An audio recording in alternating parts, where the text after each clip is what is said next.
On today's episode of the London, Ontario Real Estate Podcast, I'm going to be talking about 5 things not to do when selling your house in London, Ontario in the spring 2024 market. My name is Phil Bailey, and this is the London, Ontario Real Estate Podcast. Welcome back to the podcast. Thank you so much to everyone that has been awesome to listen to the podcast. Send me a message, send me a text, everything that you've been doing to kind of keep me going with the podcast as we enter this busy spring 2024 real estate market in London. I know I haven't done a podcast in the last little while, but I am going to be trying to pump these out at least once a month, maybe even twice a month over the next little while. So if you have an idea for the podcast, please just send me a message. You can text me 226-977-2348, and I'd be happy to either get you on as a guest if you have a cool idea for what we could talk about, or of course, we could also get into a situation where we could just ask a few questions and get into that. So let's talk about the 5 things not to do when selling your house. Right now, the London, Ontario real estate market has changed.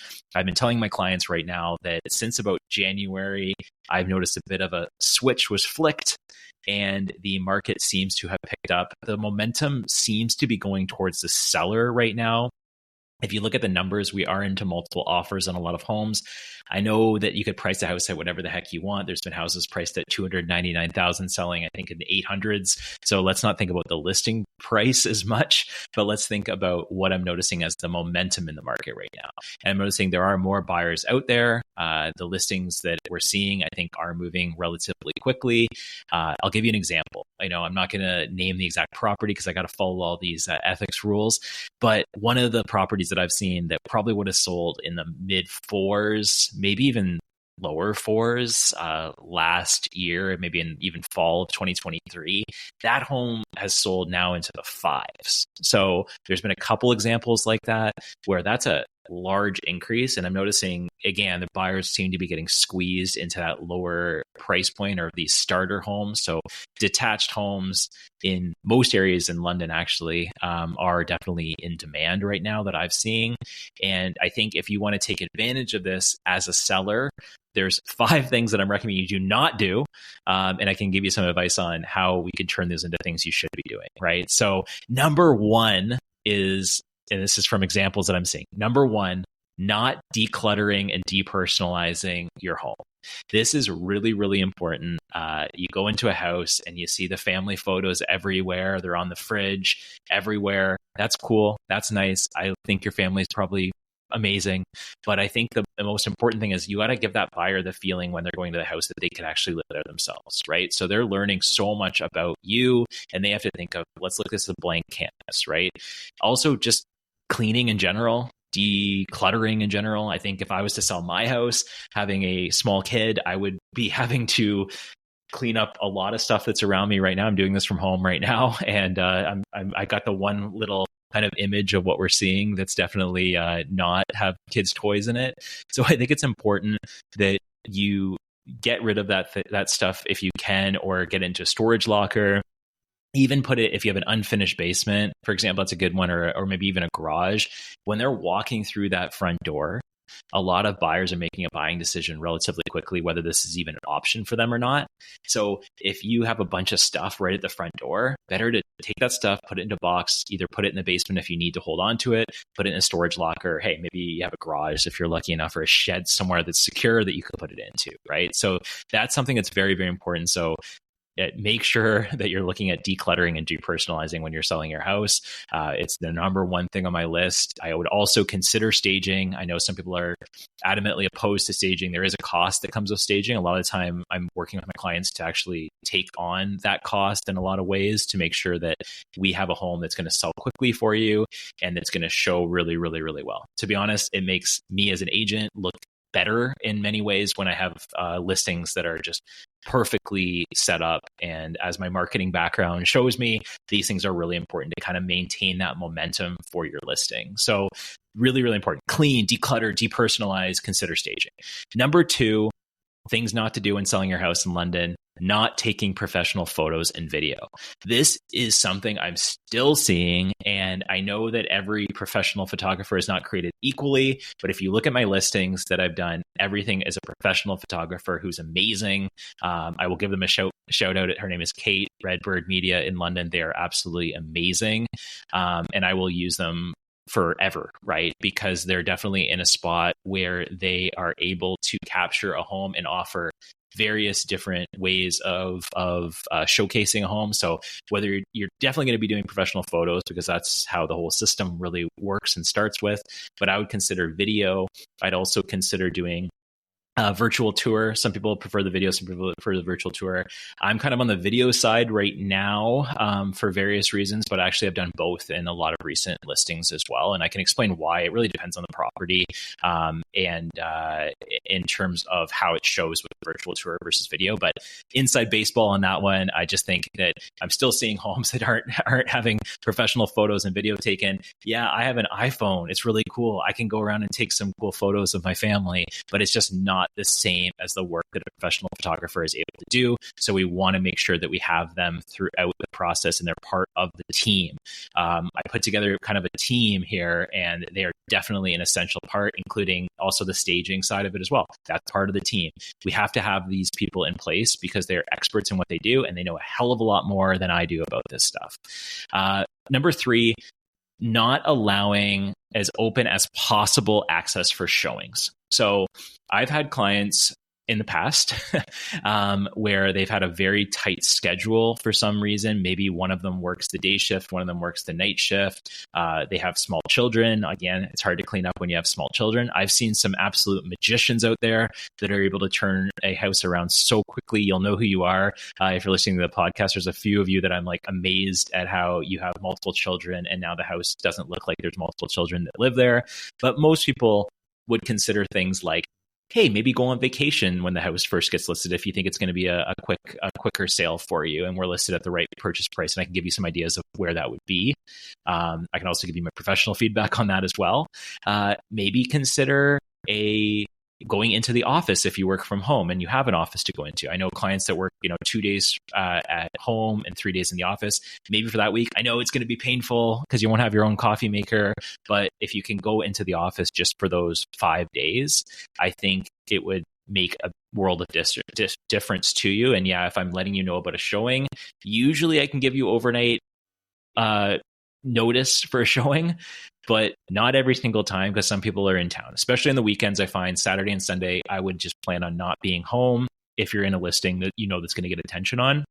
Some homes, I have some listings, over $1.2, $1.3 million in the area. Sometimes those do take a little bit of time. It really depends on where you are.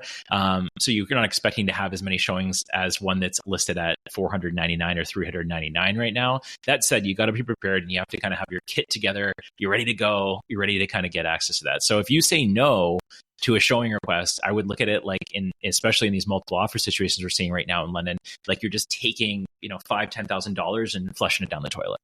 This is essential that you're giving me as much access as possible. Because again, we're a team that we're working together on this, and I'm trying to do what's in your best interest throughout the process. Open houses can also be a good option, but some people just can't get to open houses because they work maybe all weekend, right?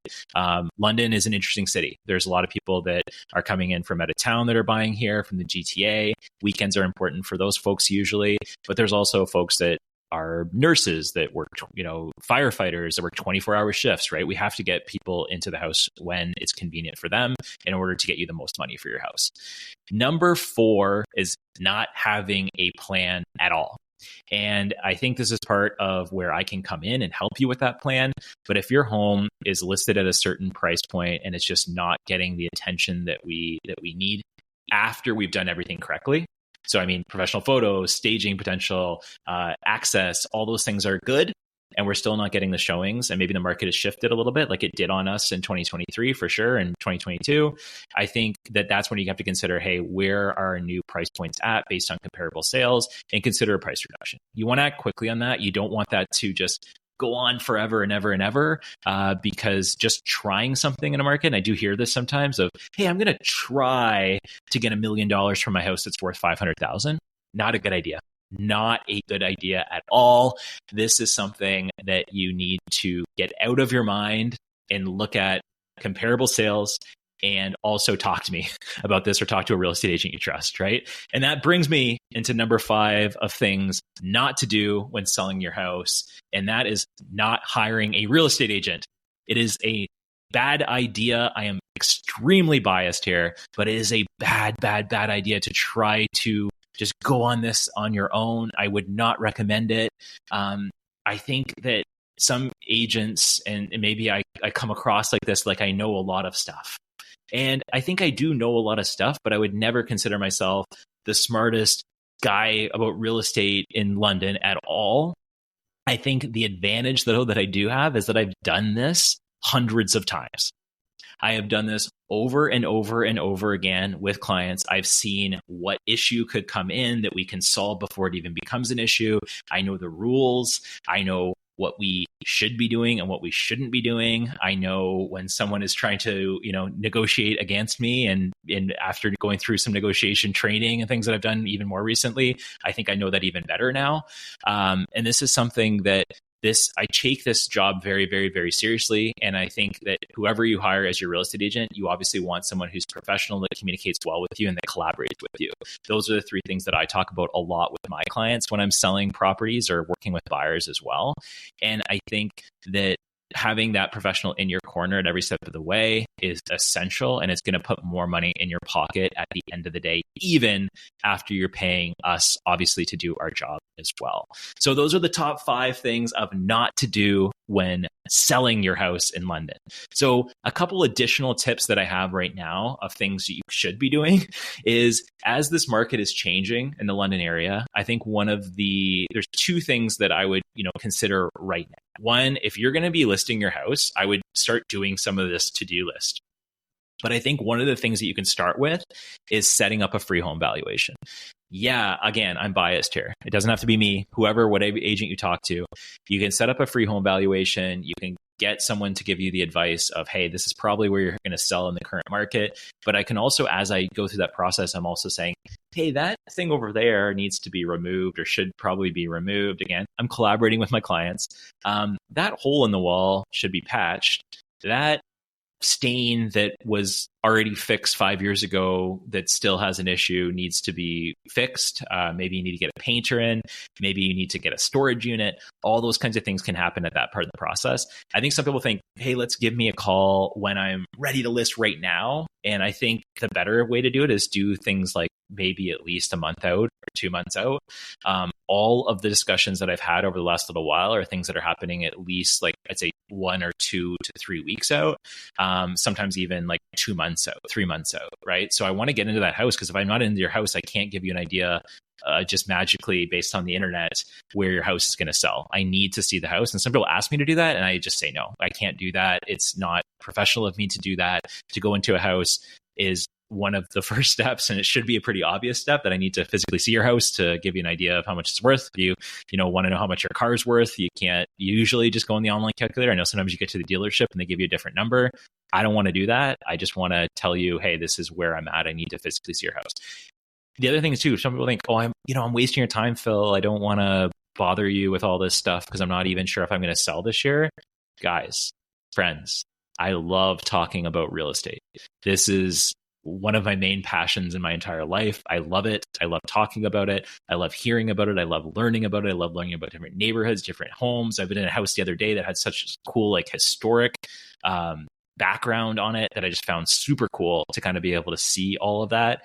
And I think that it's really important that, again, this is a relationship business for me. And this is something that at the end of the day, I kind of want to work with you throughout this process, right? So finally, I'll leave you with kind of one more thing. And that is, if you're looking at the market right now, again, I don't have a crystal ball, but what I am seeing, and I'm noticing this very, very, very clearly and quickly has been happening in London, is that the market does seem to be changing. Again, since January, I noticed it got significantly more busy with my buyers that I'm working with. In the last, say, month or two, I'm noticing probably more like month, like March. We're now into April, by the way, as we're recording this, April 2024. I'm noticing now it's a lot of the listing conversations, which is probably pretty normal in a normal year, but I'm noticing it's coming even more with more momentum. So again, these are the conversations I think you should be having now if you want to have a chance of buying a home in 2024, because the market will usually give you your option in the next, say, April, May, or June. That's when a lot of listings will come on the market. And that's when I'm seeing stuff. And even if, hey, the house is still available in maybe August, great. But the summer usually starts slowing down a little bit in the London area. And I think that if you're looking at listing your house and even buying something else, you have to kind of walk and chew gum at the same time. And we need to do this together. So there's ways and strategies we can do this. I think if you're looking at that, and we talked about this in a previous episode, but I think if you're looking at buying another place and selling your condo or whatever it may be, or a smaller home, you have to think, what makes more sense to me? Does it make sense for me to purchase first and then know I'm going to sell at a certain price? I think that was it's still very scary right now to do that because the market has changed. Some folks, what they're doing is that they're listing and they're selling, knowing how much money they have to work with, and then doing a long, say, 90-day close, right? So then they have 3 months to find something else. If they're overly picky and they want something very, very specific, yeah, some people will have to buy first. You could consider a condition to sale, but I'm noticing at certain price points now, those are just almost going to disappear. They were pretty much gone during the pandemic, by the way. Maybe at certain price points, definitely I'd say over $1 million, which I know sounds really expensive, but that's becoming something where that's a normal price point in the London area, depending on where you are. And I think that's something that you have to consider of how do we want to approach this. So we have to have a conversation about that. I'd say your safest bet, list your house, do a longer close, and then obviously purchase something after you have a firm deal. But some people don't want to do that. So we can consider a condition of sale. If they can't do that, then some people actually are purchasing knowing that their house is going to sell at a conservative number. And that's what I can help with, but I can't guarantee anything. And the market isn't something that I can control, right? But I am noticing the momentum definitely going towards the seller. So that brings me to the end of this podcast. Just want to thank you so much for taking a listen to the podcast. This has been a fun thing that I've been doing actually for a couple of years now, at least. And if you have any suggestions, again, please just send them through to me, something I could talk about. Maybe you want to be a guest. My number, again, 226-977-2348. You can text me is probably the best way to get a hold of me. Or you can just go to my website. There's a contact form on there. So it's just www.philbailey.ca. Very original. You can go there. You can read a little bit more about me, my reviews, how I approach real estate as well. And I'm starting to post the podcast there as well. So you can listen to all the last podcast episodes, or if you can also listen, of course, on Apple Music, Spotify, all the other things that I put the audio only version out. One favor, if you can, is I did start my YouTube channel a little while ago and really starting to build that.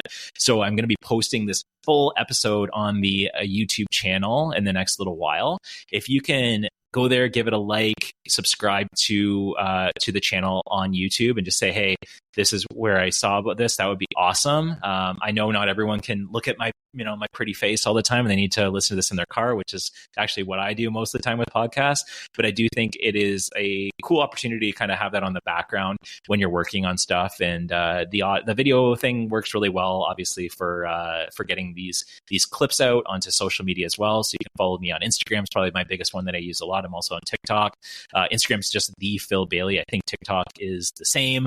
And I also have Facebook as well. You can just search for me and find me on there as well. I hope everyone has a great day. It is spring 2024 in London, Ontario. That means the spring real estate market is here. I am always here to help. Call me, text me, email me, go to my website, whatever you need. Again, my name is Phil Bailey. I'm a real estate agent in London, Ontario with the HouseSigma team, and I'm always here to help. Have a great day. Take care, everyone.